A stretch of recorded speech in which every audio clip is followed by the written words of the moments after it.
Oscary rozdane, więc trzeba zabrać się za oglądanie tychże właśnie filmów. Dlatego dzisiaj powiem Ci, gdzie, na jakich platformach można już obejrzeć wszystkie filmy, które wygrały Oscara, ale jeżeli dany film nie jest jeszcze dostępny na platformie, bo na przykład do tej pory cały czas jest wyświetlany w kinie, jak tylko pojawi się ten film na platformie VOD, dam znać. Oczywiście linki do wszystkich filmów wrzucę w opisie, także w przypiętym komentarzu, więc nie przedłużamy i zaczynam.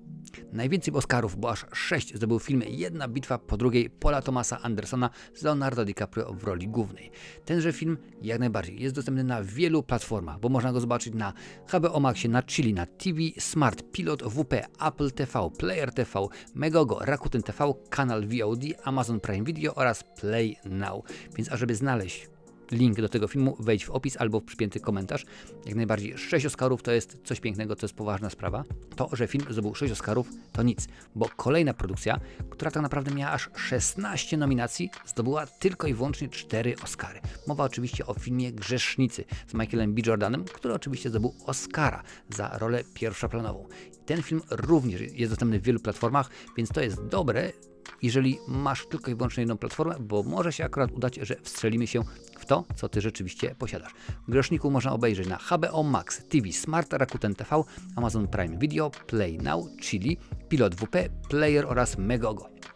Więc na tych wszystkich platformach ten film można obejrzeć i spokojnie się cieszyć, patrząc, co rzeczywiście tam się dzieje, bo sporo Oscarów, sporo się działo. Kolejna produkcja, o której chcę powiedzieć, to jest Frankenstein, Guillermo del Toro. Tutaj można powiedzieć film, który jest wielkim przegranym, który nie do końca się udało, niekoniecznie. 9 nominacji, ale tylko i wyłącznie 3 Oscary i tylko i wyłącznie jedna platforma. Frankensteina Guillermo del Toro można obejrzeć tylko i wyłącznie na Netflixie. Więc rzeczywiście nie ma żadnej licencji. Niestety, jeżeli posiadasz Disneya, jeżeli posiadasz Amazon Prime Video czy inne HBO, niestety bardzo mi przykro, musisz sobie wykupić abonament na Netflixie. Innej możliwości oczywiście tym razem nie ma. Kolejną produkcją, którą chciałem Wam powiedzieć, to film, który zdobył 100% Oscarów, które mógł, ponieważ K-popowe Łotrzynie Demonów były nominowane w 2 kategoriach. Najlepszy film animowany, pełnometrażowy oraz piosenka i właśnie te 2 Oscary zdobyły. I K-popowe Łotrzynie Demonów są do obejrzenia tylko i wyłącznie na Netflixie. Bardzo mi przykro, jak widać Netflix zaszalał. Dodatkowo prowadzący Oscary Conan O'Brien powiedział, że Amazon Prime Video w tym roku nie dostał ani jednej, film wyprodukowany przez tę studio, nie dostały w tym roku ani jednej statuetki, ani jednej nominacji więcej, ale jest gro z nich tutaj dostępnych, więc jakoś sobie rzeczywiście w tym aspekcie poradzili. Kolejną produkcją, o której chciałem powiedzieć, to Wartość sentymentalna, jak najbardziej. Tutaj 9 nominacji, jedna tylko i wyłącznie nagroda, ale film nie jest póki co dostępny na platformach VOD, jest cały czas wyświetlany w kinach, więc jak tylko już się pojawi na platformie streamingowej, nieważne której, w opisie, a także w przypiętym komentarzu uzupełnię link i będzie można spokojnie ten film sobie obejrzeć. No niestety, 1 Oscar, 8 nominacji, tak to rzeczywiście wyglądało przy okazji filmu Hamnet. Tutaj jest Oscar dla Jackie Buckley, ale ten film również jest dostępny w tym momencie tylko i wyłącznie w kinie. Nagrywam ten materiał 16 marca w dniu właściwie kilka godzin po przyznawaniu Oscarów, więc rzeczywiście, kiedy to się zmieni, będę dawał znać. F1 Film, czyli film o Formule 1 z Bradem Pittem w roli głównej. Tutaj akurat był 1 Oscar, 4 nominacje, ale za to film jest dostępny na wielu platformach VOD. Między innymi na Apple TV+, na Chili, Amazon Prime Video, Pilot WP, Apple TV, Rakuten TV i Megogo. Jak najbardziej na tych platformach można obejrzeć. Gdzieniegdzie to musisz sobie już, drogi widzu, droga widzku, sprawdzić. Film jest dostępny w pakiecie, w abonamencie, a w niektórych trzeba będzie niestety za niego zapłacić kilka złociszy.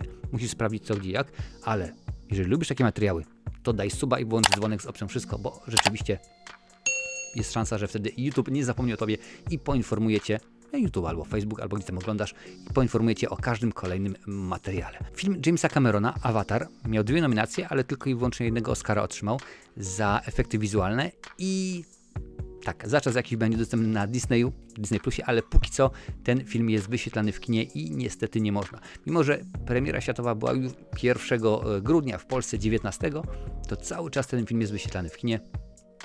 Pewnie domyślam się, że takie są wymogi, może nie tyle wymogi, ale gdzieś tam powiedzmy jakiś taki pomysł Jamesa Camerona, ażeby rzeczywiście ten film był tak, a nie inaczej długo wyświetlany w kinach. Film dokumentalny, Pan Nikt kontra Putin, jak najbardziej też też jest cały czas wyświetlany w kinach, nie ma go gdzie obejrzeć, więc musisz się, drogi widzu, droga widzko, uzbroić w cierpliwość. Polski akcent, czyli film The Girl Who Cried Pearls, czyli dziewczyna, która płakała perłami, można powiedzieć, w reżyserii Maćka Szczerbowskiego i Chrisa Lewisa, jak najbardziej. Nie jest on co prawda w tym momencie wyświetlany w kinach, ale nie jest również dostępny w Polsce na żadnej platformie VOD. Więc no niestety tutaj jest taka sytuacja, że trzeba się uzbroić w cierpliwość i mieć nadzieję, że nasi dystrybutorzy albo powiedzmy osoby władne, odpowiedzialne za dystrybucję filmów, coś ogarną i wrzucą nam ten film gdzieś do zobaczenia na jakichś platformach VOD. Dwie osoby wymieniające się śliną.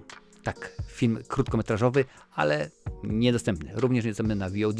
Nie jest już w kinach, ale na VOD też go rzeczywiście nie ma. Kolejny film krótkometrażowy. Wszystkie puste pokoje. I ta produkcja, która otrzymała Oscara, no oczywiście w tej jednej kategorii, jest dostępna na Netflixie. Można spokojnie na Netflixie ten film obejrzeć i można sobie sprawdzić, jak to się je, jak to rzeczywiście wygląda, co tam w tym filmie zagrało takiego fajnego, że Akademia stwierdziła, proszę bardzo, jak najbardziej jest warty obejrzenia. Kolejną produkcją, której chciałem powiedzieć, to film krótkometrażowy. Kolejny film krótkometrażowy, czyli Śpiewacy. Jak najbardziej Śpiewacy, The Singers.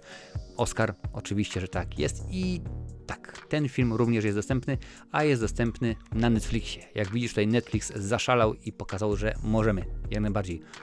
Nie mamy zbyt wielu filmów, ale jak już mamy, to po prostu z łupnięciem, bo rzeczywiście Frankenstein i chociażby K-popowe Łowczyny Demonów pokazały klasę. Zniknięcia, czyli Weapons, film, który może się pochwalić jednym Oscarem, co jest zaskakujące, bo to była jedyna nominacja i okazało się, że jak najbardziej 100% skuteczności, a ten film jest dostępny w wielu miejscach. Między innymi na HBO Max, Megogo, Apple TV, Chili, Pilot WP, Player, TV Smart, Prime Video, Rakuten TV, kanał VOD i Play Now. Więc te wszystkie filmy można sobie spokojnie wziąć i obejrzeć na różnego rodzaju platformach. Wiem oczywiście, że nie wszystko wszędzie naraz, chciałoby się powiedzieć, ale akurat przy okazji tych kilku produkcji warto rzeczywiście sobie to sprawdzić, warto się zagłębić, a jak tylko będą już dostępne również na platformach streamingowych pozostałe produkcje, które gdzieś tam są wyświetlane w kinach, albo tak jak na przykład film naszego rodaka Dziewczyna, która płakała perłami, nie jest w ogóle dostępny ani w kinach już, ani na platformach streamingowych. Mieć tylko nadzieję, że dystrybutorzy się obudzą i stwierdzą, kurczę, Oscar, trzeba coś rzeczywiście z tym zrobić, dajmy ludziom, bo chcą. Pewnie, że tak, a skoro ludzie chcą, to my to im dajemy. A tutaj, oczywiście, że tak, na tej liście możesz znaleźć więcej takich filmów. Pewnie obejrzyj, bo warto.